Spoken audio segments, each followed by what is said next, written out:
نحمده ونصلي على رسوله الكريم اما بعد اعوذ بالله من الشيطان الرجيم بسم الله الرحمن الرحيم اذا جاءك المنافقون قالوا نشهد انك لرسول الله والله يعلم انك لرسوله والله يشهد ان المنافقين لكاذبون صدق الله العظيم۔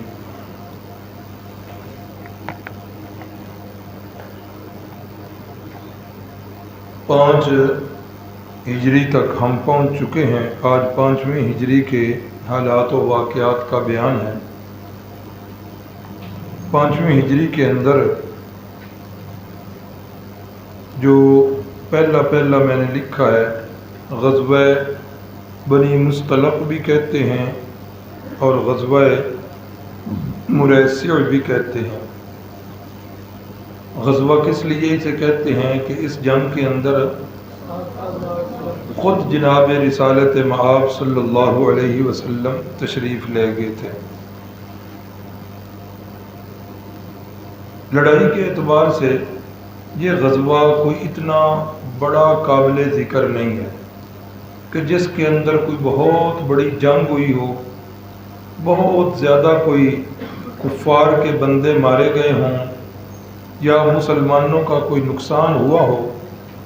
اس اعتبار سے یہ غزوہ کوئی اتنا بڑا نہیں ہے، چھوٹا سا ہے، لڑائی بھی تھوڑی سی ہوئی ہے۔ لیکن اس غزوے کے سفر کے دوران کچھ واقعات ایسے بنے جن کی وجہ سے اس کی شہرت بھی زیادہ ہو گئی اور وہ واقعات بھی انتہائی اہمیت کے حامل ہیں۔ رحمت کائنات صلی اللہ علیہ وسلم کو ایک سردار تھا، حارث ابن ابی زرار۔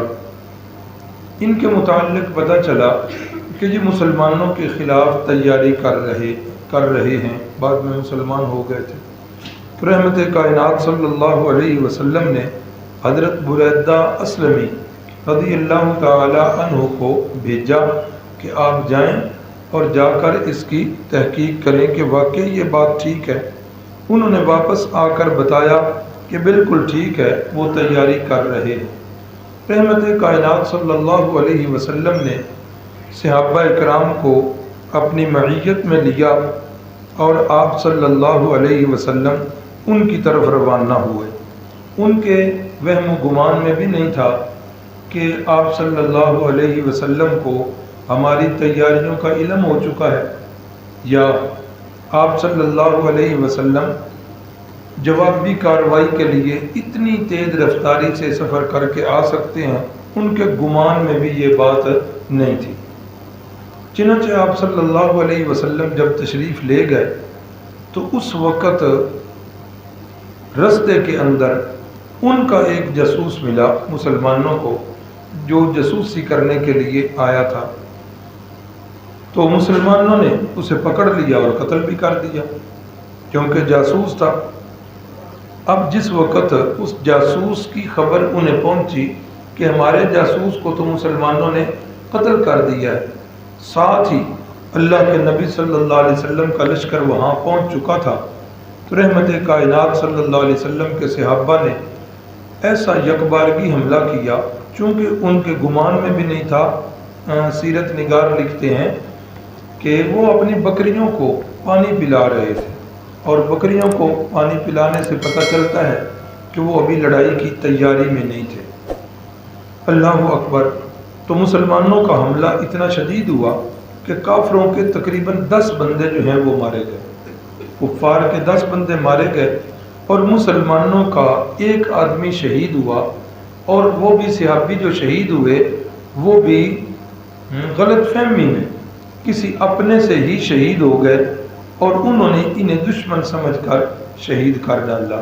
تو مسلمانوں کا تو کوئی خاص نقصان نہ ہوا، کفار جو ہے وہ بھاگے اور بھاگتے ہوئے بہت سارا اپنا مال غنیمت بھی چھوڑ گئے، تقریباً 2000 کے قریب اونٹ، 5000 کے قریب بکریاں، اور اس کے ساتھ ڈھیر سارے مرد اور عورتیں جو ہیں ان کو قیدی اور غلام بنا کر اپنی تحویل میں لے لیا گیا، یعنی تقریباً 700 کے قریب افراد ایسے تھے جن کو قیدی بنا لیا گیا۔ تو یہ اتنا ڈھیر سارا مال غنیمت جو ہاتھ آ گیا، انہی قیدیوں کے اندر اس سردار کی حارث ابن زرار کی بیٹی حضرت جویریہ بھی تھی۔ حضرت جویریہ جو ہے نا، ان کا پہلا نام تھا برہ۔ کیا نام تھا؟ بارہ، برہ ان کا نام تھا۔ اور برہ کے نام کے اندر ایک قسم کا تکبر ہوتا ہے اور اس کے اندر ایک وڈیائی سی ہوتی ہے، تو رسول اللہ صلی اللہ علیہ وسلم نے بعد میں ان کا نام بدل دیا۔ تو یہ سردار کی بیٹی تھی۔ جب مال غنیمت کی تقسیم کی گئی تو مال غنیمت کی تقسیم میں یہ صحابی تھے حضرت ثابت ابن قیس، یہ ان کے حصے میں آ گئے، تقسیم ہو گئی۔ پھر کسی نے بتایا، اے اللہ کے نبی صلی اللہ علیہ وسلم، یہ جو برہ ہے نا، یہ سردار کی بیٹی ہے، اور سردار کی بیٹی جو ہے اس کے شایان شان نہیں ہے۔ آپ ایسا کریں کہ برہ کو اپنے پاس لے لیں۔ رحمت کائنات صلی اللہ علیہ وسلم کو مشورہ تو دیا گیا، لیکن یہ خاموش رہے۔ پھر جو ہے نا حضرت زید ابن قیس، جن کے ثابت ابن قیس جن کے حصہ میں یہ آئی تھیں، انہوں نے انہیں کہا کہ آپ مہربانی کرو، آپ اتنی رقم مجھے دے دو تو آپ کو میں آزاد کر دوں گا۔ ایک مستقل باب چلتا ہے کتابت کا کہ غلام سے یہ کہا جائے اتنے پیسے دے دو تو میری طرف سے آزاد ہو، اسے کتابت کہتے ہیں، بدلے کتابت۔ تو انہوں نے بھی یہی کہا، حضرت ثابت نے، اتنے پیسے دے دو۔ اب ان کے پاس پیسے تو تھے نہیں۔ اب یہ آئیں رسول اللہ، ایسے نہیں جی، محبت کے ساتھ صلی اللہ علیہ وسلم کے پاس آئیں اور آ کر فرمانے لگی کہ میرے جو آقا ہیں انہوں نے مجھ سے اتنی رقم مانگی ہے آزادی کے بدلے میں، میرا سارا قبیلہ جو ہے وہ قیدی بن چکا ہے، جتنا مال اسباب تھا قبیلے کا وہ مسلمانوں کے ہاتھ لگ گیا، مال غنیمت بن چکا ہے، میرے پاس تو اب کوئی چیز نہیں۔ گو کہ میں سردار کی بیٹی ہوں، لیکن اس وقت تو قبیلہ جب گیا تو سرداری بھی گئی، اب تو میں ایک عام سی عورت رہ گئی ہوں۔ اللہ اکبر! تو آپ مہربانی کر کے میری معاونت فرمائیں، میرے ساتھ تعاون فرمائیں۔ تو رحمت کائنات صلی اللہ علیہ وسلم نے فرمایا کہ کیا اس سے بہتر کام نہ کر دوں؟ کیا آپ کہہ رہی ہو کہ اتنا مال دے دیں یا میری معاونت کر دیں، بدلے کتابت دے دیں؟ فرمایا کہ اس سے بہتر نہ دے دوں؟ فرمانے لگی کہ اس سے بہتر کیا ہو سکتا ہے؟ رحمت کائنات صلی اللہ علیہ وسلم نے فرمایا اس سے بہتر یہ ہو سکتا ہے کہ میں سارے کا سارا مال جو ہے وہ اپنے ذمہ لے لوں، حضرت ثابت بن قیس کو اپنی طرف سے وہ مال دے دوں، اس کا ذمہ دار میں بن جاؤں، اور آپ کو لے کر میں پھر آزاد کر دوں اور آزاد کر کے آپ کے ساتھ نکاح کر دوں۔ اب ہمارے یہ تصور میں نہیں ہو سکتا کہ قیدی جو ہے اس کی کیا حیثیت ہوتی تھی، نہ اس کی غلام یا لونڈی کی کیا حیثیت ہوتی۔ ان کے پاس تو انسانی حقوق بھی بیچاروں کے پاس نہیں ہوا کرتے تھے، ان کی مرضی بھی نہیں ہوا کرتی تھی۔ غلام ہے، سارا دن وہ کمائی کرتا ہے، سارا دن کی کمائی کے بعد جس وقت وہ مزدوری لے کے آتا ہے وہ مزدوری بھی ان کی نہیں ہوا کرتی تھی، کوئی ان کی حیثیت ہی نہیں تھی۔ اب ایک غلام ہو یا لونڈی ہو، اس کو صرف آزادی مل جائے تو دنیا کی جتنی بھی نعمتیں ہیں ایک غلام کے لیے اس سے بڑی کوئی نعمت نہیں ہو سکتی کہ اس کو آزادی مل جائے۔ ہاں، کتنی بڑی نعمت! اور پھر حضرت جویریہ سے کہا جا رہا ہے کہ تمہیں آزادی بھی مل جائے گی اور آزادی کے ساتھ ساتھ میں محمد الرسول اللہ صلی اللہ علیہ وسلم تمہارے ساتھ نکاح بھی کر لوں۔ حضرت جویریہ فرماتی ہیں کہ میری تو خوشی کی کوئی انتہا نہ رہی، میں نے کہا مجھے منظور ہے۔ پھر خود ہی اس بات کی راویہ بھی ہیں، فرماتی ہیں کہ اس لڑائی سے پہلے ایک دفعہ میں نے خواب دیکھا تھا۔ خواب کیا دیکھتی ہوں کہ کہ یثرب سے ایک چاند جو ہے وہ طلوع ہوا ہے اور کرتے کرتے کرتے کرتے آ کے میری گود میں گر گیا۔ فرماتی ہیں کہ میں نے صبح اٹھ کر یہ خواب چچا کو بتایا تو چچا نے زوردار مجھے تھپڑ مارا اور کہا کہ یہ تمہارے ارادے پورے نہیں ہوں گے، یعنی وہ معبر ہوگا، اسے پتہ چل گیا کہ اس کی تعبیر یثرب کا چاند نکلنا، پھر ہمارے قبیلے کی طرف آنا، پھر اس کی گود میں گرنا لازمی، اس سے یہی پتہ چل رہا تھا کہ اس کا میری بھتیجی کا نکاح جو ہے وہ ان سے ہوگا۔ اس نے کہا کہ یہ کبھی نہیں، بلکہ الٹا تھپڑ مارا۔ تو فرماتی ہیں کہ پھر مجھے اپنے خواب کی حقیقت کا پتہ چلا جب رسول اللہ صلی اللہ علیہ وسلم نے مجھے آزاد کر کے اپنے نکاح میں لے۔ یہ ایک مسئلہ چلتا ہے، اللہ اکبر، مسئلہ ہے تعدد ازواج کا۔ تعدد ازواج، یہ غیر مسلم بھی آج بڑا اعتراض کر رہے ہیں، بڑی زور شور کے ساتھ وہ مسلمانوں کے خلاف نہیں بلکہ رسول اللہ صلی اللہ علیہ وسلم کے خلاف بڑے پراپیگنڈے کر رہے ہیں۔ پچھلے سالوں کے اندر ایک دفعہ غالباً ڈنمارک میں رسول اللہ صلی اللہ علیہ وسلم کے ان بے ایمانوں نے کارٹون شائع کیے تھے۔ شاید آپ کو یاد ہوگا کہ ان کارٹونوں کے اندر کیا بنایا گیا تھا۔ ایک تو یہ بنایا گیا تھا، ہم نے تو دیکھے ہی نہیں، لیکن جنہوں نے دیکھے ہیں وہ بتاتے ہیں کہ رسول اللہ صلی اللہ علیہ وسلم کا نعوذ باللہ کارٹون بنا کے پگڑی رکھی ہے اوپر اور پگڑی کے اندر بم رکھا ہے۔ کیا بتایا دنیا کو کہ نعوذ باللہ مسلمانوں کا نبی جو ہے وہ دہشت گرد تھا۔ اور ایک کارٹون کے اندر رسول اللہ صلی اللہ علیہ وسلم کی تصویر بنا کر ان کی بغلوں کے اندر دو لڑکیاں جو ہیں وہ رکھی ہیں، اور اس سے تاثر یہ دیا کہ مسلمانوں کا نبی جو ہے نعوذ باللہ معاذ اللہ یہ بڑا ہی شہوت پرست تھا۔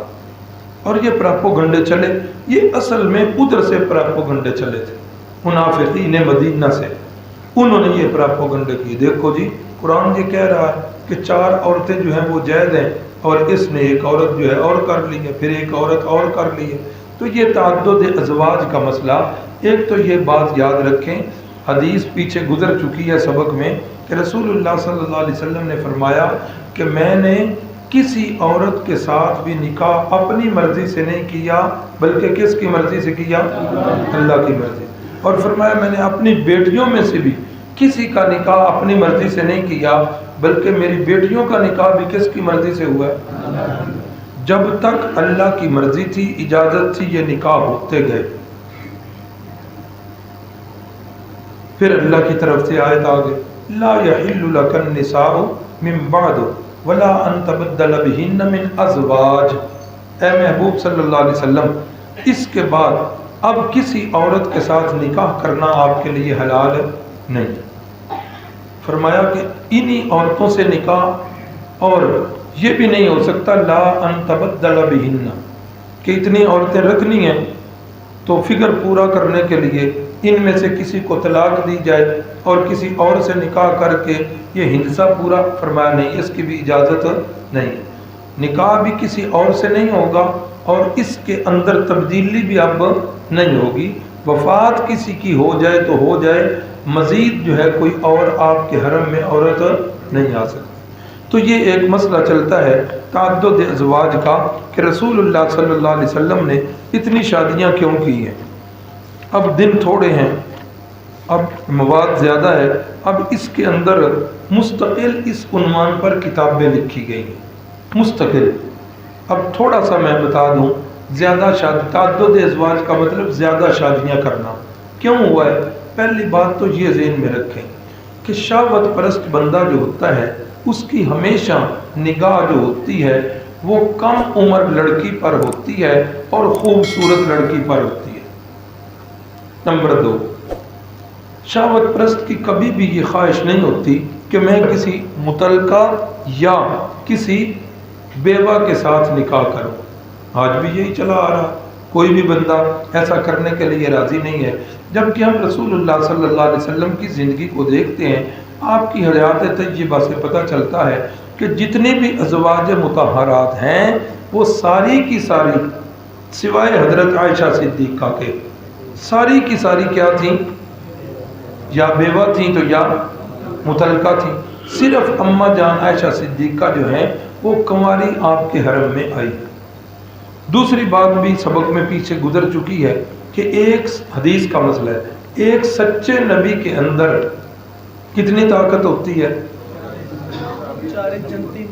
40 جنتی مردوں کی طاقت ہوتی ہے ایک سچے نبی میں. اور ایک جنتی مرد کے اندر کتنی طاقت ہوتی ہے؟ دنیا کے 100 بندوں کی طاقت ہوتی ہے. تو پھر اس لحاظ سے ایک سچے نبی میں کل کتنے دنیا کے انسانوں کی طاقت ہوئی؟ 4000. اب ایک بندے کے اندر طاقت ہو 4000 مردوں کی، اور وہ اپنے نکاح کے اندر 9 10 11، یہ اس لیے ہنسا بدل رہا ہوں کہ ایسا بھی ہوا یہ 11 کی 11 ایک وقت میں نہیں رہی رسول اللہ صلی اللہ علیہ وسلم کے پاس. پہلے اماں جی حضرت خدیجہ کی وفات ہو گئی، پھر اس کے بعد جب رسول اللہ صلی اللہ علیہ وسلم کا انتقال ہوا ہے تو آپ کی وفات کے وقت آپ کی ازواج مطہرات جو حیات تھیں وہ 9 تھیں. اب ایک آدمی کے اندر 4000 مردوں کی طاقت ہو اور وہ شادیاں کرے صرف 9 کے ساتھ یا 11 کے ساتھ، تو یہ شہوت پرستی کی نشانی ہے یا شہوت کو دبانے کی نشانی ہے؟ یہ کھلی ڈلی باتیں اس لیے کہ یہ اعتراض ہو رہے ہیں معاشرے، اور ہمارے بھولے بالے سادہ سے مسلمان جو سیرت نبویہ کا مطالعہ بھی نہیں کرتے، قرآن مجید کا مطالعہ نہیں کرتے، احادیث کا مطالعہ نہیں کرتے، یا اپنے ہی علماء کے بیان نہیں سنتے، تو پھر وہ اس پراپوگنڈے کا بڑی جلدی شکار ہو گئے. یہ یاد رکھیے، یہ ملٹی میڈیا جب سے عام ہوا ہے، اب ہر بندے کے ہاتھ میں موبائل ہے اور اس کے اندر طرح طرح کی چیزیں جو ہیں وہ ہیں، بیانات جو ہیں وہ بھی طرح طرح کے ہیں، اور ان بیانات کے اندر جو ہے آپ کے پاس کوئی پیمانہ نہیں ہے کہ کون سا بیان جو ہے وہ صحیح عالم دین کا ہے، کون سا بیان جو ہے وہ گمراہ کسی کا ہے. اب اسی کے اندر رافضیوں کے جو ہیں وہ بھی بیانات پڑے ہوئے ہیں، اسی کے اندر مرزائیوں کے بیانات بھی پڑے ہوئے ہیں، اسی کے اندر جتنے مسالک ہیں ان کے بھی بیانات پڑے ہوئے ہیں، بریلویوں کے، دیوبندیوں کے، اہل حدیثوں کے، سارے. اب کسی کے اوپر یہ تو نہیں لکھا ہوتا کہ یہ کوئی رافضی ہے یا کوئی مرزائی ہے. اس لیے برائے مہربانی جب بھی اس کے اوپر کسی کا بیان سننے لگیں، پہلے اس شخص کے بارے میں تحقیق کر لیا کریں کہ یہ بندہ جو ہے یہ کیسا ہے. اسی سے آج کی نوجوان نسل میں سے اکثر جو ہے وہ انجینئر مرزا محمد علی سے جو ہے وہ متاثر ہو گئے. اپنی دین کی باتیں جو ہیں ان کا پتہ نہیں ہے، مبادیات کا پتہ نہیں ہے. قرآن مجید کو جو بندہ سمجھ لیتا ہے پھر وہ گمراہی کا شکار نہیں ہوتا. اب اس کے بھی کیا اعتراضات ہیں، اب اس کے بھی صحابہ اکرام پر اعتراضات، صحابہ کے بارے میں بکواس کرتا ہے. حالانکہ صحابہ اکرام، یہ بات سبق میں کئی دفعہ گزر چکی ہے کہ صحابہ اکرام کی سارا قرآن تعریفیں کر رہا ہے. اور امیر شریعت کا جملہ بھی آپ کو بتایا تھا کہ حضرت شاہ جی نے اپنے بیٹے سے فرمایا تھا کہ صحابہ تاریخی شخصیات نہیں ہیں کہ تم ان کا مطالعہ جو ہے وہ تاریخ سے کرو، بلکہ صحابہ قرآنی شخصیات ہیں. صحابہ کا تعارف کرنا ہو تو قرآن سے پڑھو.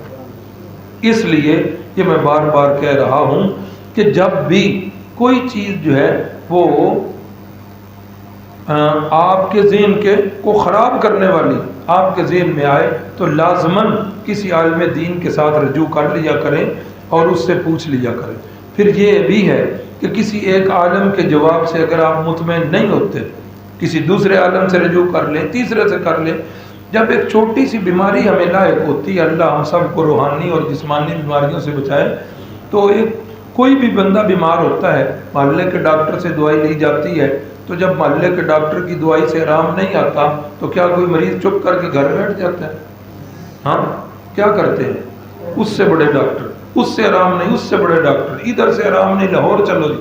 ہاں، تو اسی طرح بھائیو یہ دینی مسائل، یہ دینی جو ہیں نا چیزیں، اس میں بھی جب کوئی خلاف اسلام بات ذہن میں آئے، کوئی بندہ آپ کے دین پر حملے کر رہا ہو تو فوراً ایک عالم سے رجوع کریں. وہ اطمینان نہیں دلاتے، دوسرے سے کریں، تیسرے سے کریں. تو یہ جو ہے نا چیزیں ان کو ملحوظ رکھیں. تو تعدد ازواج میں نے بتایا کہ ان کا زیادہ فوکس اس بات پر ہے کہ نعوذ باللہ معاذ اللہ ثم معاذ اللہ مسلمانوں کا نبی جو ہے وہ شہوت پرست ہے، اس نے عورتیں زیادہ کی ہیں۔ اب دیکھیے کہ سب سے پہلی شادی آپ کی کس عمر میں ہوئی ہے؟ 25 سال کی عمر میں۔ 25 سال کی عمر جوانی عروج پہ ہوتی ہے، کڑگل جوانی ہوتی ہے، اور سب سے پہلی شادی جو آپ کر رہے ہیں تو وہ جس عورت سے شادی ہو رہی ہے وہ عورت کی عمر کتنی ہے؟ ایک لمحے کے لیے میرا سوال ہے، آپ میں سے کوئی بندہ اس بات پر تیار ہے کہ میرا بیٹا جو ہے اس کی عمر 24 25 26 سال ہو اور اس کی میں شادی جو ہے وہ 40 سالہ بیوہ عورت سے کر دوں؟ میرا خیال ہے ہم میں سے کوئی بھی تیار نہیں ہے اس بات پر۔ اب یہ دیکھیں کڑگل جوانی ہے، اور کڑگل جوانی میں ایک تو آپ شادی جس سے کر رہے ہیں وہ بڑھاپے کی سرحدوں کو چھو رہی ہے وہ عورت، اور دوسرا 2 خامد جو ہیں ان سے وہ بیوہ ہو چکی ہے، اور اللہ کے نبی صلی اللہ علیہ وسلم جو ہے اس کے ساتھ شادی کر رہے ہیں۔ اللہ اکبر۔ پھر جب تک اماں جی خدیجہ الکبریٰ موجود رہیں، زندہ رہیں، اس وقت تک آپ نے کسی اور عورت کے ساتھ نکاح نہیں کیا۔ نمبر 2، غزوہ احد کے اندر آپ نے پڑھا صحابہ اکرام کتنے شہید ہوئے؟ 70 کے قریب جو ہیں وہ شہید ہوئے۔ اب نصف سے زیادہ گھرانے جو ہیں وہ بے آسرا ہو گئے، بیوہ اور یتیم، ان کا کوئی دنیا کا سہارا نہ رہا۔ تو اس مسئلہ کے حل کے لیے آپ صلی اللہ علیہ وسلم نے صحابہ اکرام کو بیوہ عورتوں کے ساتھ نکاح کی ترغیب دی، اور خود مختلف اوقات میں آپ نے بیوہ عورتوں کے ساتھ نکاح کیے، جن کی مثال ام المؤمنین حضرت سودا، ام المؤمنین حضرت ام سلمہ، ام المؤمنین حضرت زینب بنت خزیمہ۔ یہ نکاح آپ نے بیوہ سے کیے تاکہ صحابہ اکرام کو بھی اس بات کی ترغیب ہو۔ تو اب اس کام کے کرنے سے نتیجہ کیا نکلا کہ وہ جو خاندان دنیاوی طور پر بے آسرا اور بے سہارا ہو گئے تھے، تو صحابہ اکرام نے ان بیوہ عورتوں کے ساتھ نکاح کیے اور ان یتیم بچوں کو اپنی کفالت میں لیا۔ کتنا ایک معاشرتی بوجھ جو ہے وہ تقسیم ہو گیا۔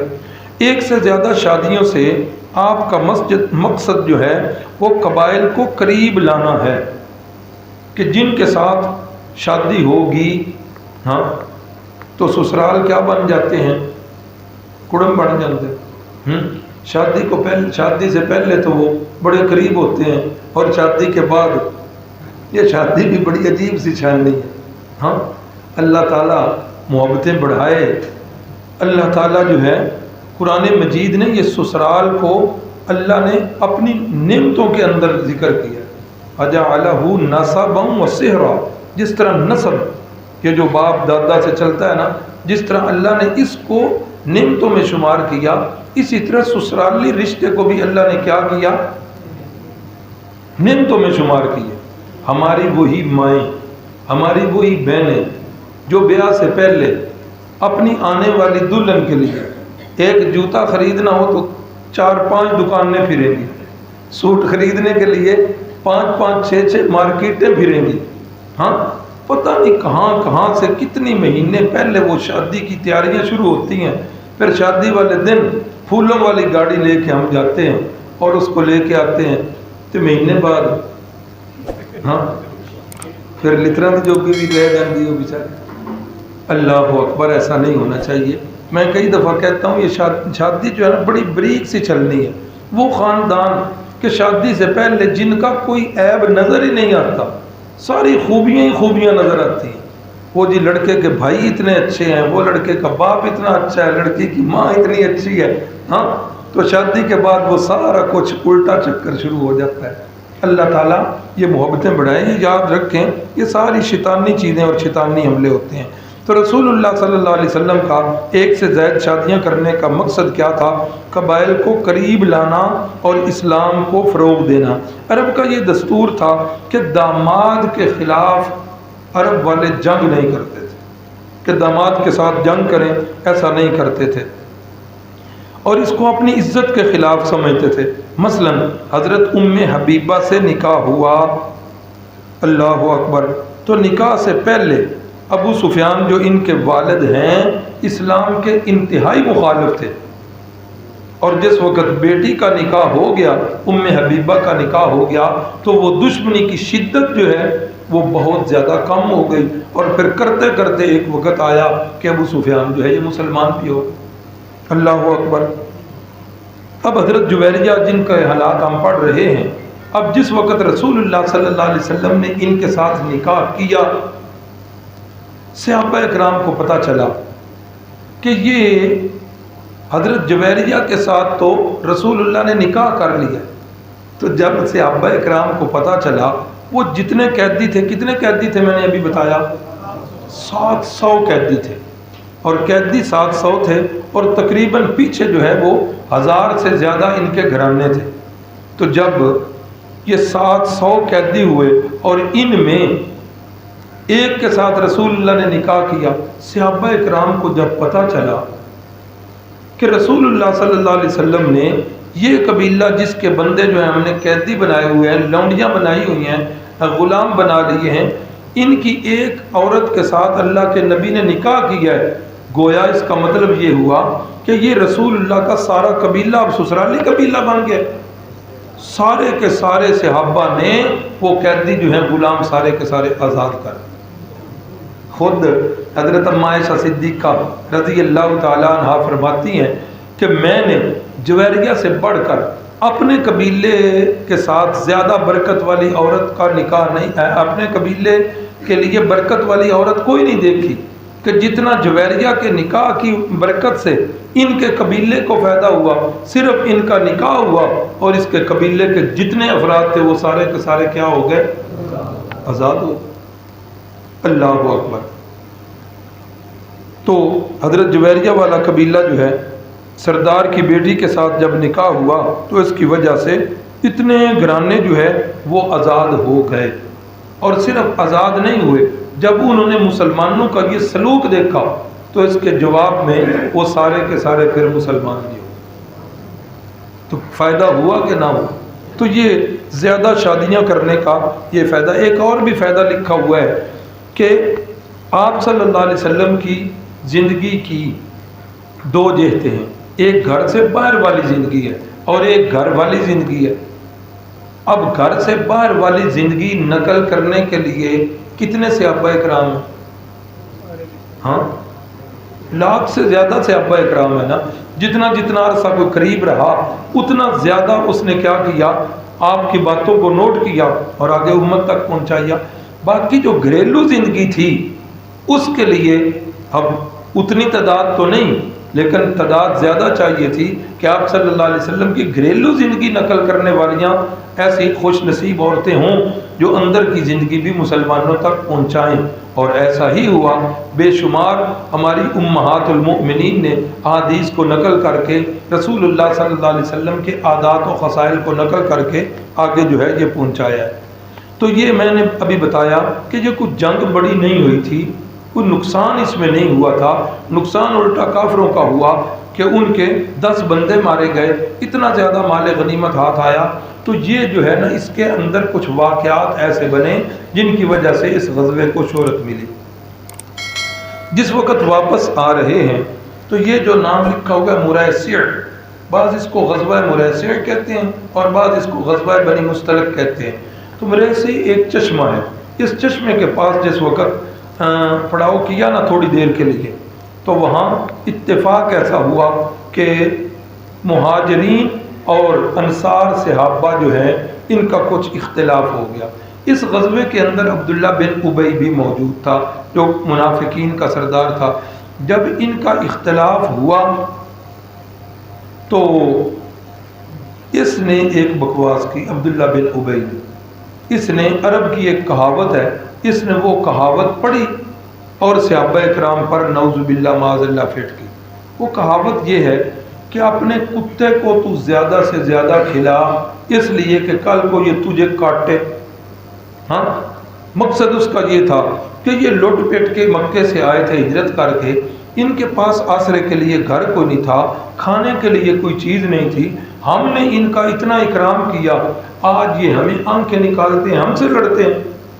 اور آگے اس نے ایک اور بکواس کی، کہنے لگا لَئِن رَجَعْنَا إِلَى الْمَدِينَةِ لَيُخْرِجَنَّ الْأَعَزُّ مِنْهَا الْأَذَلَّ، ہم مدینے پہنچ لیں، مدینے پہنچ کر سب سے زیادہ باعزت بندہ جو ہے وہ سب سے زیادہ ذلیل بندے کو مدینے سے کان سے پکڑ کے باہر پھینکے، سب سے زیادہ عزت والا نعوذ باللہ اس نے اپنے آپ کو کہا، اور سب سے زیادہ ذلیل نعوذ باللہ معاذ اللہ ثم معاذ اللہ اس نے رسول اللہ صلی اللہ علیہ وسلم سے۔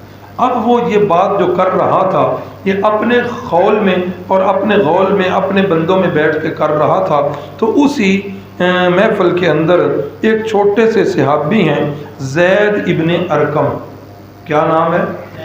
یہ لکھا ہوا ہے حضرت زید ابن ارقم۔ اب انہوں نے اس کی یہ گفتگو سن لی، جس وقت گفتگو سنی انہوں نے آ کر رسول اللہ سے بڑا دکھ لگا نا کہ اللہ کے نبی کے بارے میں بے ایمان یہ بکواس کر رہا ہے، صحابہ اکرام کے بارے میں یہ بکواس کر رہا ہے۔ حضرت زید نے آ کر رسول اللہ صلی اللہ علیہ وسلم کو بتایا، نبی پاک صلی اللہ علیہ وسلم بڑے رنجیدہ ہوئے، آپ نے قافلے کو حکم دیا جی کوچ کرے، قافلہ کوچ کرنے لگ گیا۔ اب اسے بھی پتہ چل گیا کہ یہ بات جو ہے رسول اللہ صلی اللہ علیہ وسلم تک پہنچ گئی ہے۔ اس بندے نے پھر آ کر اپنی صفائیاں دینی شروع کر دی، اس نے کہا جی وہ جو آپ کو زید نے بات پہنچائی ہے نا وہ بالکل غلط بات ہے، میں نے ایسے کوئی نہیں کہی، اور ساتھ اللہ کی قسم اذا جاءک المنافقون قالوا نشهد انک لرسول اللہ، اے محبوب آپ کے پاس یہ منافق آتے ہیں اور آ کر کہتے ہیں ہم اس بات کی گواہی دیتے ہیں انک لرسول اللہ کہ آپ اللہ کے رسول ہیں، واللہ یعلم انک لرسول، اللہ کو بھی اس بات کا پتہ ہے کہ آپ اللہ کے رسول ہیں، اے محبوب واللہ یشہد ان المنافقین لکاذبون، یہ بے ایمان جھوٹ کہہ رہے ہیں۔ تو اس نے کہا کہ یہ جھوٹی بات ہے میرے ساتھ منسوب کی گئی۔ اب بعض صحابہ اکرام نے جب یہ بات سنی انہوں نے بھی کہا یا رسول اللہ صلی اللہ علیہ وسلم چھوٹا سا ہے، بچہ ہے، غلط فہمی لگ گئی ہوگی، پتہ نہیں بات اس نے کسی اور کے بارے میں کی ہے، اس کو سمجھ نہیں آئی تو اس نے آپ سے آ کر بات کی۔ بلکہ یہاں تک بھی ہے کہ خود رسول اللہ صلی اللہ علیہ وسلم نے بھی سمجھ لیا کہ زید کو غلط فہمی ہو گئی۔ اب حضرت زید تو پریشان کہ اللہ کے نبی میرے بارے میں یہ سمجھ رہے ہیں مجھے غلط فہمی، اس کا مطلب یہ ہوا کہ میں تو پھر اللہ کے نبی صلی اللہ علیہ وسلم کی نظروں سے ہمیشہ کے لیے گر گیا کہ غلط بات کہی ہے، حالانکہ غلط بات تو میں نے کہی نہیں۔ اب یہ بیچارے خود اپنی جگہ پر پریشان ہیں۔ قرآن مجید کا ایک مستقل عنوان ہے کہ صحابہ اکرام جب پریشان ہوتے ہیں اللہ کو اپنے محبوب کے یاروں کے ساتھ اتنا پیار ہے کہ ان کی پریشانی اللہ سے آسمانوں پر دیکھی نہیں جاتی، اللہ ان کی پریشانی ختم کرنے کے لیے اللہ بعض اوقات اپنے قانون ختم کر دیتے ہیں۔ یہاں بھی ایسا ہی ہوا۔ اب حضرت زید پریشان ہو گئے، حضرت زید سے پوچھا زید کوئی تیرے کو گواہ؟ یا رسول اللہ منافقین کی مجلس ہے، میرے پاس گواہ کہاں سے آئے؟ اللہ اکبر۔ تو حضرت زید بیچارے پریشان ہیں۔ اسی پریشانی کے عالم میں پھر جب دنیا پر زمین پر زید کا کوئی گواہ نہ بنا اللہ نے آسمانوں سے ان کی گواہی اور فرمایا محبوب صلی اللہ علیہ وسلم یہ جھوٹ بول رہے ہیں، بکواس کر رہے ہیں۔ انہوں نے کہا تھا لا تنفقوا علی من عند رسول اللہ، یہ جو محمد صلی اللہ علیہ وسلم کے ارد گرد رہنے والے ہیں اب ان کے اوپر ایک پائی بھی خرچ نہ کرو حتی ینفذوا، یہاں تک کہ یہ نکل جائے۔ اللہ اکبر۔ اور انہوں نے یہ کہا تھا لَإِن رَجَعْنَا إِلَى الْمَدِينَةِ لَيُخْرِجَنَّ الْأَعَزُّ مِنْهَا الْأَذَلَّ، تو یہ انہوں نے بکواس کی تھی۔ تو اس وقت جو ہے ان کی منافقت جو ہے اور زیادہ عیاں اور واضح ہو گئی۔ یہ بھی اسی سفر کے اندر واقعہ آیا۔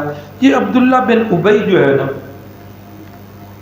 جب مدنی زندگی کا آغاز ہوا تھا تو میں نے اس وقت بتایا تھا کہ رسول اللہ صلی اللہ علیہ وسلم کے آنے سے پہلے مدینے کی سرداری کے لیے یہی بندہ متعین ہو گیا تھا، اس کے سر پر دستار بندی ہونے والی تھی۔ اللہ کے نبی جب تشریف لے آئے تو اب جو ہے اس کی وہ سرداری ختم، اب اس کو یہ بہت بڑا قلق تھا کہ یہ میرے ساتھ جو ہے میری سرداری چھیننے والا یہ بندہ ہے۔ اب دل کے اندر اسی وجہ سے کدورت اب جوں جو اسلام پھیل رہا ہے اس کی قدورتیں جو ہیں بڑھ رہی.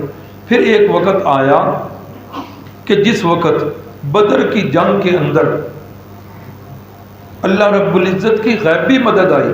اب اس بے ایمان نے اوپر سے کلمہ پڑھ لیا. اب کلمہ پڑھ کے اپنے آپ کو مسلمان بابر کروانے لگا. اب پھر اس کی عادت کیا ہوتی کہ اللہ کے نبی جب خطبہ کے لیے تشریف لاتے آ کے ممبر پہ بیٹھتے تو یہ پہلے کھڑا ہو جاتا. پتہ مسلمانوں یہ اللہ کے سچے نبی ہیں, ان کی ہر بات ماننے میں تمہارے لیے دنیا کا بھی فائدہ ہے آخرت کا بھی فائدہ ہے, لہذا اللہ کے نبی جو بات کہیں گے ہم سب کے ذمہ لازم ہوگا اس بات کو ماننا کریں. پھر یہ بیٹھ جایا کرتا. رسول اللہ صلی اللہ علیہ وسلم اپنا خطبہ جو ہے وہ شروع کیا کرتا. اب جس وقت غزوہ احد کے اندر اس نے غداری کی, اپنے بندوں کو واپس لے کے آ گیا. غزوہ احد کے بعد جب اس وقت جمعہ آیا خطبہ, تو اللہ کے نبی صلی اللہ علیہ وسلم سے پہلے جب یہ اٹھا وہ حسب سابق اپنی کارروائی کرنے کے لیے, تو صحابہ اکرام نے پکڑ کر اس کو بٹھا دیا اور لعن طعن کی. کہا کہ تیرا نفاق اب ظاہر ہو چکا ہے, بیٹھ جا, اب تیری بکواس کی ہمیں ضرورت نہیں, بیٹھ جاؤ. اب یہ جو ہے نا اور زیادہ حسد کی آگ میں جلتا ہوا باہر نکلا. باہر کوئی صحابی ملے, انہوں نے کہا بیٹھ جا, اللہ کے نبی تیرے لیے استغفار اور مغفرت کر دیں گے. لیکن بدقسمت تھا, اس نے کہا مجھے اس کی مغفرت کی دعا کی کوئی ضرورت نہیں, میں تو اپنا جا رہا ہوں. اور پھر یہی ہوا. اب یہ طاق میں ہوتا تھا کہ کوئی موقع ایسا مل جائے مسلمانوں کو اور خود رسول اللہ کی ذات گرامی کو میں تکلیف دوں. اب یہاں بھی اس نے مرائسی چشمے پر بھی اسی نے یہ کام کیا کہ صحابہ اکرام کو آپس میں لڑانے کی کوشش کی. اب اسی غزوے کے اندر واپسی پر اماں جی حضرت عائشہ صدیقہ چونکہ ساتھ تھیں, اور آپ کی یہ سنت مطہرہ تھی کہ جب بھی سفر پہ جایا کرتے قرآن اندازی کرتے, جس کا نام قرآن نکلتا وہ ہماری اماں ساتھ ہوتی. اس غزوے کے اندر اماں جی حضرت عائشہ صدیقہ تھیں. آپ جس وقت واپس آ رہے ہیں قافلے نے ایک جگہ پر پڑاؤ کیا ہے, اور اس پڑاؤ میں اماں جی اپنی بہن حضرت اسماء سے ایک ہار لے کے آئی تھی, جو کہ عورتوں کی عادت ہوتی ہے کہ کہیں جانا ہو تو زیور کسی سے مانگ کر بھی لینا پڑے تو وہ بیچاری لے لیتی ہیں.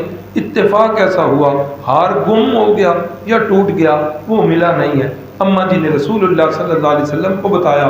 سارے قافلے والے اس ہار کو تلاش کرنے لگے. تلاش کرتے کرتے کیا ہوا, ہار نہیں ملا. اب رسول اللہ صلی اللہ علیہ وسلم نے صحابہ اکرام کو یہ حکم دیا تھا تلاش کرتے رہے. اسی تلاش میں نماز کا وقت جو ہے وہ بالکل آخر پہ پہنچ گیا. اب جس وقت نماز کا وقت آخر میں پہنچا, اماں جی فرماتی ہیں اللہ کے نبی خیمے میں ہیں, میرے پاس میری گود میں سر مبارک رکھ کے سو رہے.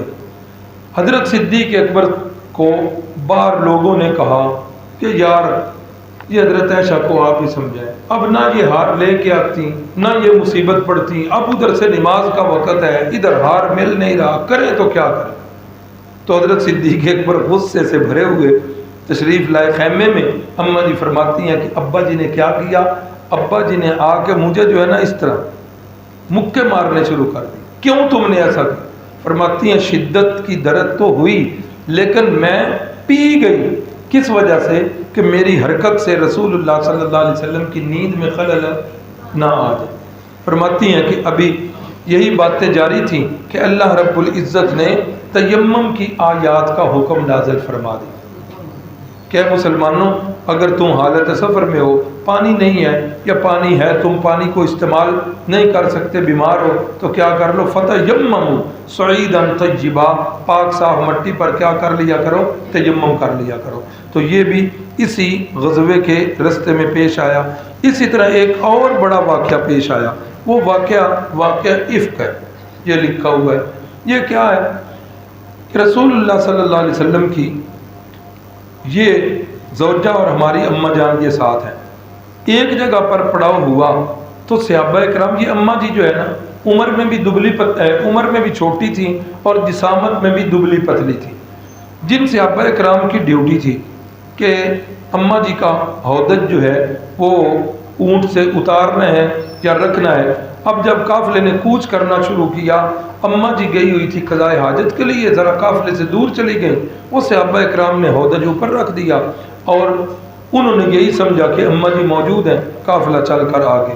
اماں جی فرماتی ہیں جب میں واپس آئی قافلہ چلا گیا تھا، میں پریشان، اب سوچا کہ دو ہی صورتیں ہیں، ایک صورت تو یہ ہے کہ میں قافلے کے پیچھے چل پڑوں اور اس کا یہ ہوگا کہ ممکن ہے میں قافلے کو پکڑ سکوں یا میں بھی کہیں کھو جاؤں، اور دوسری صورت یہ ہے کہ میں ادھر ہی ٹھہر جاؤں، رسول اللہ صلی اللہ علیہ وسلم جب مجھے دیکھیں گے کہ نہیں ہے تو کسی کی ڈیوٹی لگائیں گے یا خود تشریف لے آئیں گے تو میں ادھر ہی روک گئے۔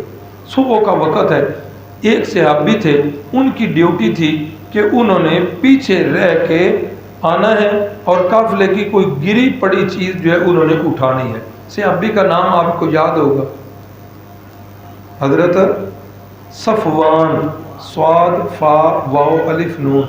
کتنے لوگ آج کہتے ہیں جی انج دا نام دسو جڑا کسی نے رکھیا نہ ہو۔ یہ حضرت صفوان صحابی رسول ہیں، ان کی یہ ڈیوٹی ہے۔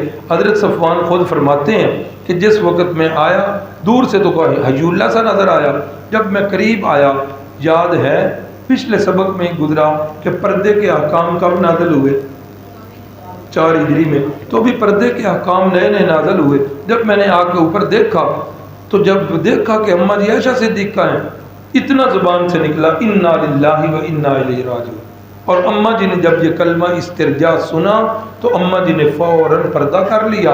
اتنی بات اماں جی فرماتی ہیں بس ہوئی ہے، انہوں نے اپنا اونٹ بٹھایا، میں اونٹ پہ سوار ہو گئی، ہم پھر قافلے کے ساتھ چل پڑے۔ جس وقت قافلے کے ساتھ چلے، اللہ اکبر، تو قافلے کے قریب پہنچے۔ اب جس وقت اس عبداللہ بن ابی نے دیکھا کہ حضرت صفوان اور ساتھ عائشہ ہیں، اب اس نے بکواس کی اور تہمت لگا دی، الزام لگا دیا کہ یہ ایسے پیچھے نہیں رہی، نعوذ باللہ معاذ اللہ ثم معاذ اللہ، یہ منصوبہ تھا ان کا پیچھے رہنے کا وغیرہ وغیرہ، ایسے اس نے بکواس کی۔ اماں جی فرماتی ہیں کہ پھر ہم واپس مدینہ میں آ گئے۔ ہاں وہ جو پہلے بات گزری ہے نا عبداللہ بن ابی کی شرارتوں والی، تو جس وقت مدینہ میں پہنچے تو اس عبداللہ بن ابی کا بیٹا وہ پکا صحابی رسول ہے، پکا اور سچا مسلمان ہے، تو اب اس نے بھی یہ بات سن لی کہ میرے باپ نے یہ بات کہی ہے، اللہ نے اس بات کی گواہی دے دی۔ اب وہ جلدی پہنچ کر اس رستے پہ کھڑا ہو گیا، اپنے باپ کو اس نے روک لیا اور باپ کو روک کر کہنے لگا تو اقرار کر اونچی آواز سے، تو کہہ کہ سب سے زیادہ عزت والے حضرت محمد صلی اللہ علیہ وسلم ہے اور سب سے زیادہ ذلیل جو ہے وہ میں ہوں، اقرار کر ورنہ تلوار سے تیرا سر قلم کروں۔ اور وہ باپ سے اقرار کروا رہے ہیں اور صحابہ اکرام گزر رہے ہیں۔ اتنے میں رسول اللہ صلی اللہ علیہ وسلم تشریف لے آئے تو رسول اللہ صلی اللہ علیہ وسلم سے پوچھا اللہ کے نبی اگر آپ اجازت دیتے ہیں تو میں اپنے باپ کو مدینے میں بھیجوں، اگر آپ اجازت نہیں دیتے تو میں بالکل اس کو ادھر ہی روک لوں۔ کیوں؟ اس نے یہ کہا تھا کہ میں اللہ کے نبی کو باہر نکالوں گا، یہ خود باہر نکلے، آپ تو مدینہ کے دولہا ہیں، آپ نے ہی تو مدینے کو آ کے آباد کیا اور بسایا۔ تو رسول اللہ صلی اللہ علیہ وسلم نے پھر اجازت دی اور یہ پھر اندر چلا گیا۔ پھر انہوں نے حضرت عبداللہ نے جو صحابی رسول ہیں اور اس کے بیٹے ہیں، انہوں نے خود کہا اے اللہ کے نبی اگر اس کو قتل کرنا ہے تو پھر کسی اور کو حکم نہ کیجیے۔ کیوں؟ اس لیے کہ اگر کوئی اور قتل کرے گا ایک تو میرے قبیلے والے لوگ بھڑکیں گے اور دوسرا یہ ہوگا کہ میں جب بعد میں اس بندے کو دیکھوں گا تو مجھے بھی غیرت آ جائے گی، اس لیے اللہ کے نبی اگر اس کو قتل کرنا ہے مجھے ہی حکم دے، میں ہی اپنے باپ کو قتل کروں۔ فرمایا آپ صلی اللہ علیہ وسلم نے نہیں عبداللہ اس چیز کی ضرورت نہیں ہے۔ یہ بات قصہ پورا ہوا۔ اب مدینہ میں پہنچ کر اماں جی فرماتی ہیں کہ حالات اس قسم کے بنے کہ صحابہ اکرام کے اندر چیویں گوئیاں شروع ہو گئی، صحابہ اکرام کے اندر وہ جو پراپوگنڈا تھا صحابہ اکرام میں وہ چل رہا۔ فرماتی ہیں مجھے پتہ ہی نہیں، ہاں اتنا میں دیکھ رہی تھی اللہ کے نبی صلی اللہ علیہ وسلم کا وہ پہلے والا رویہ میرے ساتھ نہیں رہ گیا، اللہ کے نبی صلی اللہ علیہ وسلم جو ہے وہ پہلے والی محبت اور الفت میرے ساتھ نہیں فرماتے۔ اللہ اکبر۔ فرماتے ہیں اماں جی کہ ایک دن میں قضاء حاجت کے لیے نکلی تو وہ ساتھ ام مستہ تھیں میری رشتہ دار، تو ان کی زبانی مجھے اس بات کا پتہ چلا کہ آپ کے خلاف تو مدینے میں طوفان بدتمیزی کھڑا ہے۔ تو فرماتی ہیں جب میں واپس آئی تو واپس آ کر اجازت چاہیے کہ میں میکے چلی جاؤں؟ آپ نے فرمایا جا سکتی ہے۔ تو میں اپنے میکے گھر میں آ گئی، آتے ہی میں رو پڑی اور اپنی اماں جان سے پوچھا، اماں جی آپ کو اس بات کا پتہ ہے؟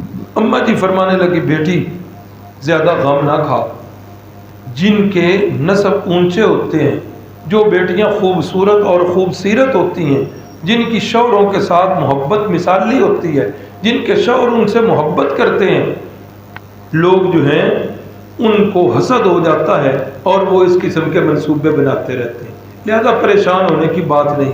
میں نے کہا اماں جی آپ کہہ رہی ہیں پریشان ہونے کی بات نہیں، میری ساری زندگی داؤ پر لگ گئی ہے، اتنا بڑا طوفان مدینہ شریف میں میرے خلاف برپا ہے اور آپ کہہ رہی ہیں کہ غم نہ کر۔ اللہ اکبر، ماں اور بیچاری کہہ بھی کیا سکتی تھی، پورا مدینہ سوگوار۔ پھر اماں جی فرماتی ہیں، میں نے اماں جی ام رومان سے پوچھا، امی جی ابا جی کو اس بات کا پتہ ہے؟ اللہ اکبر اللہ اکبر۔ امی نے کہا ہاں بیٹا آپ کے ابے کو اس بات کا پتہ ہے، حضرت صدیق اکبر۔ اماں جی عائشہ صدیقہ فرماتی ہیں، میری تو اتنی زور سے چیخ نکلی کہ وہ کون سا آسمان ہے جو میرے اوپر گرے اور میں ادھر ہی پوری ہو جاؤں، زمین پھٹ جائے کہ میں اس کے اندر دھنس جاؤں۔ میرے باپ کو بھی اس بات اتنی زور سے چیخ نکلی کہ ابا جی اوپر والی منزل میں قرآن مجید کی تلاوت کر رہے تھے اور ابا جی نے میری چیخ سنی تو دوڑتے ہوئے نیچے آئے، فرمایا عائشہ بیٹی کو کیا ہوا ہے؟ امی جی نے بتایا کہ عائشہ کو اس بات کا اب پتہ چلا ہے، اس سے پہلے پتہ نہیں۔ اللہ اکبر۔ اماں جی فرماتی ہیں پھر کیا تھا، ایک دن بھی سارے کا سارا روتے ہوئے گزر گیا، رات بھی روتے، نیند تو میری آنکھوں سے کوسوں دور۔ جس طرح وہ غلامی والی بات کا ہم تصور نہیں کر سکتے، اس بات کا بھی ہم تصور نہیں کر سکتے کہ اماں جی کے دل پر کیا بیتی تھی۔ رحیم یار خان ہمارے استاد ہیں، مفتی محمد صاحب دورہ تفسیر پڑھاتے ہیں اردو زبان کے اندر، تو کمال کی تفسیر پڑھاتے ہیں۔ اگر کسی ساتھی کو جو ہے نا موقع ملے تو ضرور پڑھے، قرآن مجید کی تفسیر کے بڑے ہی نکات دیتے ہیں۔ تو وہ جو تفسیر والا قرآن مجید دیتے ہیں نا، تو سیدنا یوسف اور سیدنا یعقوب علیہ السلام کا جہاں واقعہ نا، وہاں چونکہ وہ رحیم یار خان کے ہیں تو وہاں کی زبان سرائکی ہے، تو حضرت یعقوب کا غم جہاں پر ہے نا وَابْيَضَّتْ عَيْنَاهُ، اس کے حاشیے پر سرائکی کا ایک جملہ لکھا ہوا ہے اس قرآن مجید پر، وہاں لکھا ہے جتھاں بلے بھا او جلے جا۔ سرائکی ہے جو سمجھتے ہیں، بھا کہتے ہیں آگ کو، کہ جس جگہ پر آگ جل رہی ہو نا وہی جگہ نیچے سے جل رہی ہوتی ہے، دوسری جگہوں کو پتہ نہیں ہوتا۔ یہاں بھی جو حضرت صدیقہ کائنات کے دل پر بنی ہوئی تھی یا اس گھرانے پر بنی ہوئی تھی، یہ کسی اور کو اس کا ادراک نہیں ہو سکتا۔ اور پھر جتنے بھی رسول اللہ کے خیر خواہ ہیں، جتنے بھی صحابہ اکرام ہیں، ساری کی ساری مدینے کی فضا جو ہے وہ سوگوار بنی ہوئی ہے۔ رسول اللہ صلی اللہ علیہ وسلم جو ہے وہ صحابہ سے اور صحابیات سے پوچھتے ہیں، مختلف صحابہ اکرام سے پوچھا گیا، حضرت اسامہ سے پوچھا گیا تو حضرت اسامہ چونکہ رسول اللہ صلی اللہ علیہ وسلم کے جو بیٹے تھے زید، ان کے بیٹے میں ہیں، تو انہوں نے جواب دیا، اللہ کے نبی آپ کے حرم کے بارے میں منافقین کے علاوہ کوئی بندہ بھی جو ہے آپ کے حرم کے بارے میں غلط جو ہے وہ ذہن نہیں رکھ سکتا۔ جن کا بھی ذہن غلط ہے وہ منافق ہو سکتے ہیں، مومن جو ہے کبھی بھی اس بات کو سوچ نہیں سکتا۔ حضرت سیدنا علی المرتضیٰ رضی اللہ تعالی عنہ سے پوچھا گیا تو حضرت علی نے فرمایا، اے اللہ کے نبی گھر کی جو خادمہ ہیں آپ ان سے تو پوچھیں۔ اللہ اکبر۔ تو رسول اللہ صلی اللہ علیہ وسلم نے خادمہ سے پوچھا تو خادمہ نے کہا حضرت بریرہ تھی۔ یہ کون تھی؟ حضرت بریرہ، حضرت عائشہ صدیقہ کی لونڈی تھی۔ حضرت بریرہ کی بھی کئی روایات آتی ہیں، بہرحال اب ادھر چلا جاؤں تو وقت جو ہے وہ اور ادھر چلا جائے گا۔ تو جب ان سے پوچھا گیا انہوں نے فرمایا کہ بالکل اس کے علاوہ کچھ بھی نہیں ہے، کہ تھوڑی سی سستی ہے حضرت عائشہ صدیقہ کے اندر کہ آٹا گوندتی ہیں تو اس کو رکھ دیتی ہیں بغیر ڈھانپنے کے، بکری آ کر کھا جاتی ہے، اس کے علاوہ اور کوئی چیز۔ جب کسی نے زور دے کر پوچھا، قسم دے کر پوچھا، تو فرمانے لگی پھر سنو، مجھ سے پوچھتے ہو اللہ کی قسم، جس طرح سنار اور زرگر جو ہے خالص سونے کو جانتا ہے، میں اس سے بڑھ کر حضرت عائشہ صدیقہ کو جانتی ہوں، حضرت عائشہ کے اندر ایسی کوئی بات موجود نہیں۔ اللہ اکبر۔ حضرت علی رضی اللہ تعالیٰ عنہ سے پوچھا گیا، ایک تو انہوں نے یہ فرمایا اور پھر فرمانے لگے اللہ کے نبی ہمیں وہ بات بھی یاد ہے کہ جس دن آپ نماز پڑھانے کے لیے مصلی پر تشریف لے آئے تھے، پھر اقامت ہو گئی ہے، اقامت کے بعد آپ نے جماعت کی نیت نہیں باندھی، آپ اپنے حجرے میں چلے گئے نا۔ آپ صلی اللہ علیہ وسلم نے نماز شروع کر دی ہے، نماز شروع کرنے کے بعد آپ صلی اللہ علیہ وسلم نے اپنا جوتا جو ہے اتار دیا ہے۔ حضرت علی فرماتے ہیں اللہ کے نبی ہم نے بھی جوتے پہنے ہوئے تھے، آپ کو دیکھ کر ہم نے بھی اپنے جوتے جو ہیں وہ اتار دیے۔ نماز کے بعد یا رسول اللہ آپ نے فرمایا تھا کہ میرے جوتے کے ساتھ گندگی لگی ہوئی تھی، جب میں جماعت میں کھڑا ہوا تو جبریل امین نے مجھے آ کے بتایا تھا، میں نے اپنا جوتا اس لیے اتار دیا۔ یا رسول اللہ صلی اللہ علیہ وسلم، جو اللہ آپ کے جوتے کے اوپر گندگی گوارا نہیں کرتا، وہ آپ کے بستر پر گندی عورت کو کیسے گوارا کرے؟ یہ بات نہیں ہو سکتی۔ حضرت عمر سے پوچھا گیا، حضرت فاروق اعظم نے فرمایا جب سے ایمان لے کے آیا ہوں کئی دفعہ میں نے بغور دیکھا ہے، تنقیدی نظر سے دیکھا ہے، کئی دفعہ آپ کا جسم مقدس میں نے یہ بازو، یہ چہرہ، یہ پاؤں کئی دفعہ ننگے دیکھے ہیں، لیکن میں نے عمیق نظروں سے دیکھا کہ یہ چلنے پھرنے والی گندی مکھی آپ کے جسم پر بیٹھی ہوئی یا رسول اللہ مجھے نظر نہیں آئی۔ تو جو رب آپ کے جسم مقدس پر گندی مکھی کو برداشت نہیں کرتا، وہ گندی عورت کو بھی کبھی نہیں کرے۔ اللہ اکبر۔ تو یہ جس وقت قرآن مجید میں ہم پڑھتے ہیں نا، تو اس وقت عام مفسرین اس کے آگے آیت آتی ہے، بعد میں اللہ رب العزت نے برات کا اعلان کیا، چلیں یہ ختم ہو لے۔ تو جس وقت صحابہ سے ادھر یہ مشورے ہو رہے ہیں، اللہ کے نبی صلی اللہ علیہ وسلم جو ہے بڑے ہی رنجیدہ ہیں۔ ایک تو رنجیدہ اس وجہ سے کہ میں نبوت کا اعلان کرنے والا، میری ذات مجروح ہو رہی ہے، میری شخصیت مجروح، یہ عائشہ کی شخصیت نہیں، یہ میری شخصیت مجروح ہو رہی، بہت بڑا قلق ہے۔ رسول اللہ صلی اللہ علیہ وسلم صحابہ سے پوچھ رہے ہیں، اللہ اکبر۔ تو رسول اللہ صلی اللہ علیہ وسلم مسجد میں تشریف لائے اور آ کر پوچھا، ہاں بھائی یہ ایک بندہ ہے جو میرے خلاف بکواس کر رہا ہے، جو میری ذات کو نشانہ بنائے، کون ہے جو مجھے اس کی وجہ سے راہ پہنچا دے؟ تو حضرت سعد ابن معاذ قبیلہ اوس کے سردار تھے، فرمانے لگے اللہ کے نبی آپ حکم فرمائیں، اگر وہ ہمارے قبیلے سے ہے ابھی اسی جگہ بیٹھے ہوئے اس کا سر لا کے آپ کے قدموں میں ڈال، اور اگر قبیلہ خزرج جو کسی اور قبیلے سے ہے تب بھی آپ ہمیں حکم کریں تو ہم جو ہے ایسا ہی کریں گے۔ تو قبیلہ خزرج جو ہے اس کے سردار حضرت سعد بن ابی عبادہ اٹھے، کہنے لگے کہ آپ کیوں ہمارے قبیلے والے کو قتل کرو گے؟ اگر وہ ہمارے قبیلے کا بندہ ہے یا رسول اللہ حکم کریں ہم بھی اسی طرح کریں گے، اس کا سر ابھی لا کر ادھر رکھیں۔ بہرحال رسول اللہ صلی اللہ علیہ وسلم نے ابھی قتل کا حکم نہیں کیا۔ اماں جی فرماتے ہیں کہ ایک دن ایسا آیا کہ اللہ کے نبی صلی اللہ علیہ وسلم ہمارے گھر میں تشریف لے۔ یہ اس سارے باتوں کے اندر تقریباً ایک مہینہ جو ہے وہ گزر چکا ہے، اب پورے کا پورا مہینہ، اب ایسی بات تو بنی ہوئی ہو تو ایک ایک لمحہ جو ہے وہ انتہائی بھاری ہوتا ہے، ایک ایک گھنٹہ بھاری ہوتا ہے، اور یہاں گھنٹے نہیں، دن نہیں، ہفتے نہیں، پورا مہینہ۔ رسول اللہ بھی پریشان ہے، مخلص صحابہ بھی سارے کے سارے پریشان ہیں۔ اماں جی فرماتی ہیں کہ آپ صلی اللہ علیہ وسلم ایک دفعہ ہمارے گھر میں ایک دن تشریف لائے اور آ کر آپ نے پوچھا عائشہ کیا ماجرا ہے؟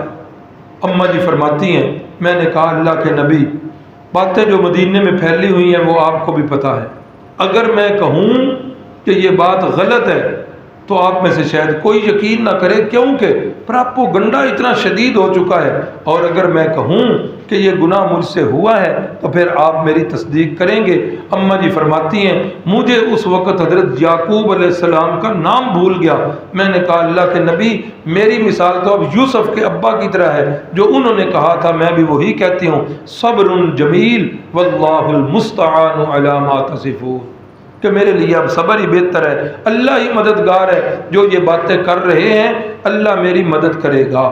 اب صدیقہ کائنات کی یہ جو ہے نا دل کی آواز، یہ اللہ کے عرش کے دروازے کو جا کر دستک دے گی۔ اللہ اکبر۔ اماں جی باتیں کر رہی ہیں اور اماں جی فرماتے ہیں، بخاری کی حدیث ہے، الفاظ سنیے گا، اماں جی فرماتی ہیں رسول اللہ نے فرمایا یا عائشہ فَإِنَّهُ بَلَغَنِي عَنْكِ كَذَا وَكَذَا، عائشہ تیرے بارے میں ایسی ایسی باتیں میں نے سنی ہیں۔ الفاظ کو غور سے سنیے گا، کتنی ہی چیزیں اس سے ثابت ہو رہی ہیں، عقیدے کی اصلاح ہو رہی ہے۔ اللہ کے نبی فرماتے ہیں اماں جی سے، ان کنتی بریۃ فسیبریک اللہ وان کنتی الممت بذنب فاستغفر اللہ وتوبی الیہ، اے عائشہ اگر تو اس معاملے میں بری ہے، اللہ عنقریب آپ کو برات کے سرٹیفکیٹ دے دیں گے۔ اور اگلے الفاظ قابل توجہ، ان کنتی الممت بذنب، اے عائشہ اگر تو یہ گناہ کر چکی ہے، اب ایمانداری سے بتائیے، جان اللہ کو دینی ہے، اللہ کے گھر میں بیٹھے ہیں، اللہ کے نبی صلی اللہ علیہ وسلم ہر بات کو جانتے ہوتے تو یہ بات کرتے؟ سوال ہی پیدا نہیں۔ اور اللہ کے نبی صلی اللہ علیہ وسلم ہر جگہ اگر موجود ہوتے، اسی وقت کہتے کہ بکواس کر رہے ہیں یہ بے ایمان، میں اس وقت اس جگہ موجود تھا، ایسی بات ہی کو نہیں۔ یعنی اس وقت کے صحابہ تو صحابہ رہ گئے، منافقین بھی سمجھتے تھے کہ اللہ کے نبی ہر وقت ہر جگہ موجود بھی نہیں ہے اور ہر بات کو جانتے بھی نہیں ہیں۔ اس لیے رسول اللہ فرماتے ہیں عائشہ ان کنتی الممت بذنب، عائشہ اگر تجھ سے یہ گناہ ہو گیا ہے پھر کیا کر، فاستغفر اللہ، اللہ سے اپنے گناہ کی بخشش طلب کر لے، وتوبی الیہ، اللہ کی طرف رجوع کر۔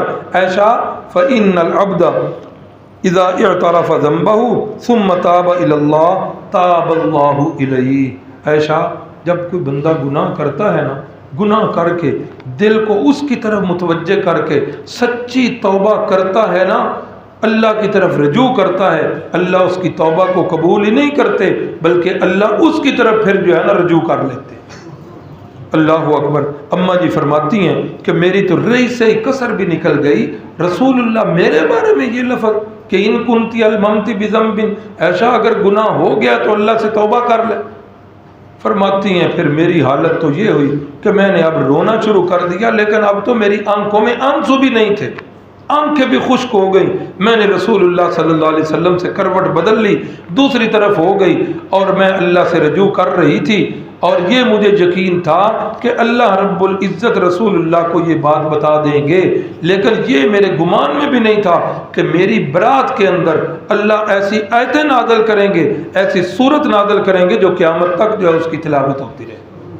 فرماتی ہیں کہ رسول اللہ بھی اسی وقت بیٹھے ہوئے تھے ادھر ہی کہ اتنے میں اوپر سے وحی کا نزول ہو گیا، اور وحی کے نزول میں اللہ رب العزت نے یہ 18ویں پارے کی سورت نور کی ساری ابتدائی آیات جو ہیں ان کو نازل فرما دیا۔ اور جس وقت یہ بات رسول اللہ صلی اللہ علیہ وسلم تک پہنچی تو فرماتی ہیں کہ رسول اللہ نے فرمایا ابشری یا عائشہ، عائشہ تیرے لیے خوشخبری ہے، اللہ نے تیری برات کے اندر قرآن حکیم نازل فرما دی۔ جس وقت یہ خوشخبری سنی، اماں جی فرماتی ہیں میری اماں اٹھی اور کہنے لگی عائشہ اٹھ رسول اللہ صلی اللہ علیہ وسلم کا شکریہ ادا کر۔ اماں جی فرمانے لگی میں کیوں اللہ کے نبی کا شکریہ ادا کروں، انہوں نے تو یہ کہہ دیا تھا عائشہ تجھ سے گناہ ہو گیا تو اللہ سے، میں تو کروں گی تو اس رب کا شکر ادا کروں گی جس نے میری برات کے اندر قرآن مجید نازل فرمایا۔ اللہ اکبر، اللہ اکبر۔ تو اللہ رب العزت نے پھر کیا کیا، یہ ساری آیتیں نازل فرما دیں۔ ایک آیت جو مشہور ہے الخبیثات للخبیثین والخبیثون للخبیثات والطیبات للطیبین والطیبون للطیبات۔ عام مفسرین اس کا یہی معنی کرتے ہیں پاکیزہ عورتیں پاکیزہ مردوں کے لیے، پاکیزہ مرد پاکیزہ عورتوں کے لیے، گندے مرد گندی عورتوں کے لیے اور گندی عورتیں گندے مردوں کے لیے۔ عام مفسرین یہ معنی کرتے ہیں۔ ہمارے شیخ حضرت مولانا حسین علی وہ یہ معنی نہیں کرتے، وہ فرماتے ہیں اس معنی پر اعتراض ہوتا ہے۔ کئی دفعہ ایسا ہوتا ہے معاشرے میں ایک بندہ بیچارہ بڑا ہی نیک ہوتا ہے اور اس کے اندر اس کے گھر میں جو عورت ہوتی ہے اس کا چال چلن ٹھیک ہو جاتا ہے، ایسا کہ نہیں ہوتا؟ ایک دفعہ ایک بندہ بڑا رذیل اور گھٹیا قسم کا ہوتا ہے، اس کی عورت اللہ کی ولیہ ہوتی ہے، تو پھر تو یہ آیتیں جو ہے ان کا حضرت مولانا حسین علی اس کا ترجمہ کرتے ہیں اور خوب ترجمہ کرتے ہیں۔ فرماتے ہیں الخبیثات للخبیثین، صحیح سمجھ تو انہیں آئے گی جو گرامر سے واقفیت رکھتے ہیں۔ الخبیثات یہ مؤنث کا صیغہ ہے، للخبیثین یہ مذکر کا صیغہ ہے۔ مولانا حسین علی فرماتے ہیں اس کا معنی یہ ہے گندی عادتیں گندے مردوں کے لیے ہیں، گندی عادتیں گندے مردوں کے لیے ہیں اور گندے مرد گندی عادتوں کے لیے۔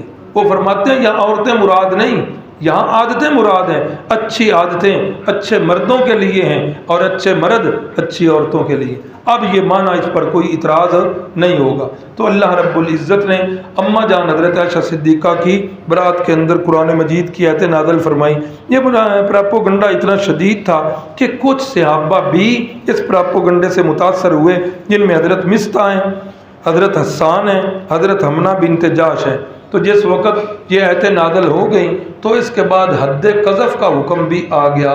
حد قذف کیا ہے کہ کوئی بندہ کسی پاک دامن مسلمان عورت پر تہمت لگائے تو اس کو اگر ثابت نہ کر سکے 80 کوڑے مارے جائیں۔ تو پھر ان حضرات کو، حضرت حمنہ کو، حضرت حسان کو، حضرت مصطح کو 80 کوڑے لگائے گئے، کیونکہ انہوں نے ایک جھوٹا الزام لگایا تھا، جس چیز کو دیکھا نہیں اس کو آگے نشر کیا تھا۔ اللہ اکبر۔ یہ حضرت مصطح جو ہیں جن کا ذکر آیا، یہ حضرت صدیق اکبر کے بھانجے تھے اور یتیم تھے۔ حضرت صدیق اکبر نے ان کی ساری کفالت اپنے ذمہ لی ہوئی تھی۔